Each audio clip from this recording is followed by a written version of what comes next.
आप सभी को मेरा नमस्कार। मैं Ankesh Dagar agriculture mastermind YouTube channel में आप सभी का स्वागत है। तो फाइनली बहुत समय से जो प्री पीजी के जो एग्ज़ाम की डेट का इंतज़ार जो बच्चे कर रहे थे, वो फाइनली आपके प्री पीजी और पीएचडी के जो भी छात्र हैं उनका जो एग्ज़ाम डेट है वो फाइनली आपकी आ चुकी है और फॉर्म फिलिंग डेट भी आपकी आ चुकी है। तो इसी वीडियो में अपन कंप्लीट इन्फॉर्मेशन जानेंगे, है ना। इसके लिए आप ये जो मैं ये आपको दिखाई दे रहा है, ये आपको JNKV या RVSKV की जो वेबसाइट है उस पर आपको दिखाई दे जाएगा, ठीक है। इसमें हम बात करें, सबसे पहले जो आपके ऑनलाइन फॉर्म है वो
तो हमें फिर से हम रिपीट कर लेते हैं कि जैसे 25 मई को आपको क्या है एग्ज़ाम फॉर्म भरने लगे हैं आपके, ठीक है। 10 तारीख से आपका क्या हुआ लास्ट डेट रहने वाली है। करेक्शन की डेट है वो आपकी कितनी में है 11 जून आपकी करेक्शन की लास्ट डेट रहेगी। और आपका जो एग्ज़ाम होने वाला है वो होने वाला है 27 जून को। कब होने वाला है आपका 27 जून को। और जो आपका रिजल्ट है फाइनली वो आपका 17 को आ जाएगा अगर किसी ने ऑब्जेक्शन नहीं किया तो। और ऑब्जेक्शन करता है तो वही 15 से 17 तक आपका फाइनल आपका रैंक कार्ड के साथ आपका जो रिजल्ट है वो आ जाएगा, ठीक है। उसके बाद मिनिमम क्वालिफाइंग मार्क्स मैंने बता दिया कि 40 नंबर आपको लाना ही है, तभी आप क्या सकते हो एडमिशन आपका होगा। अनरिजर्व ओबीसी और ईडब्ल्यू ये तीनों के लिए। वही आप अगर SC ST कैटेगरी से हैं तो आपको 30 नंबर आपको लाना ही है, ठीक है। तो ये क्या होगा उनकी क्वालिफाइंग मार्क्स हो गए, मतलब कम से कम चाहिए नंबर तो, ठीक है। उसके बाद एग्जाम बोर्ड की बात करें तो ये एग्जाम टोटली आपका कैसा होता है ऑनलाइन होता है, ठीक है।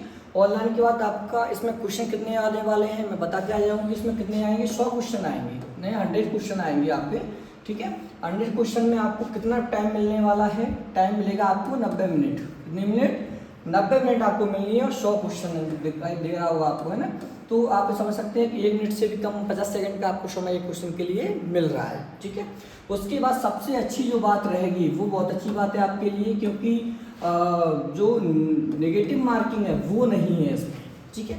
तो ये तो बहुत खुशी की बात है कि जो अभी तो यूजी की जो एग्ज़ाम है जैसे PET उसी में कर दिया गया है, तो और इसमें नहीं है, तो ये बहुत अच्छी बात है। आप इससे आप क्या कर सकोगे कि qualifying marks minimum qualifying marks भी आप ले आओगे तो आपको कहीं ना कहीं सीट मिल जाएगी, ठीक है।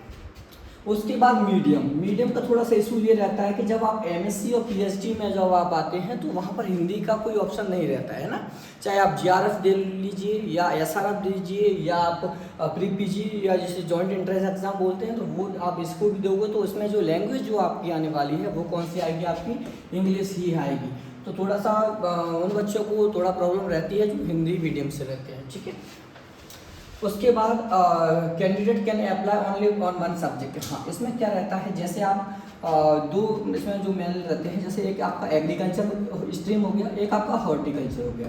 क्या हो गया हॉर्टिकल्चर। इसमें ये रहता है कि जो बच्चे एग्रीकल्चर से भी आप एग्ज़ाम दे सकते हो और आप हॉर्टिकल्चर से भी दे सकते हो। हॉर्टिकल्चर में थोड़ा सा फ़ायदा ये होता है जो बच्चे BSc हॉर्टिकल्चर से करते हैं, किससे करते हैं BSc हॉर्टिकल्चर से करते हैं, तो उसमें जो हॉर्टिकल्चर के क्वेश्चन है उसमें क्वेश्चन ज़्यादा आने की संभावना रहती है। बाकी मोस्टली बच्चे एग्रीकल्चर वाले ही देते हैं, ठीक है। चाहे आप AG से दीजिए चाहे आप हॉर्टी से दीजिए, और आपको जब काउंसलिंग होगी वो नंबर बेस पर ही आपको क्या मिलेंगे, आपको सब्जेक्ट मिलते हैं यहाँ पर, ठीक है। उसके बाद मैंने बताया कि प्रायोरिटी किसको मिलेगी, फर्स्ट प्रायोरिटी किसको मिलेगी, जो बच्चे JNKV और RBSKV के रहेंगे उनको फर्स्ट प्रायोरिटी मिलने वाली है यहाँ पर, ठीक है। एज लिमिट की बात करें तो मिनिमम 90 ईयर मतलब 19 साल कम से कम आपको होना चाहिए, तभी आप MSc और PhD के लिए एलिजिबल रहोगे, ठीक है। उसके बाद काउंसलिंग विल बी ऑनलाइन। इनकी काउंसलिंग है वो आपकी बिल्कुल ऑनलाइन होनी है। जो बच्चे बाहर से हैं तो उनको परेशान नहीं होना है, सारा काम आपको कैसा हो जाएगा ऑनलाइन हो जाएगा, ठीक है। उसके बाद एडमिट कार्ड डाउनलोड वगैरह ये तो हम बात कर ही चुके हैं। फिर उसके बाद जो है इम्पोर्टेंट वो है आपका एग्ज़ाम सेंटर, ठीक है। तो जो बच्चे ग्वालियर से हैं, इंदौर हैं, भोपाल, सतना और जबलपुर, ये आपके 5 जो एग्ज़ाम सेंटर है वो आपके हैं, है ना। तो इनको आप अपनी सुविधा के अनुसार जहाँ पर आप पहुँच सकें, है ना, अपने टाइम के अकॉर्डिंग पहुँच जाएँ। तो ये 5 सेंटर हैं। जैसे आप जो बच्चे ग्वालियर तरफ से हो फर्स्ट ग्वालियर को दे सकते हैं, सेकंड आप भोपाल को दे सकते हैं, थर्ड आप इंदौर या जबलपुर को दे सकते हैं, फोर्थ आप, है ना, इस टाइप से आप जो अपनी जो डिस्टेंस आपको जहाँ कम से कम हो या जहाँ पर आपकी फैसिलिटी हो आपको रुकने की, वहाँ आप उसको चुन सकते हैं, ठीक है। उसके बाद आपको जब आपका फाइनल आपका सिलेक्शन हो जाएगा, है ना, फाइनल सिलेक्शन के बाद आप क्या की रिक्वायरमेंट होती है, डॉक्यूमेंट की रिक्वायरमेंट होती है।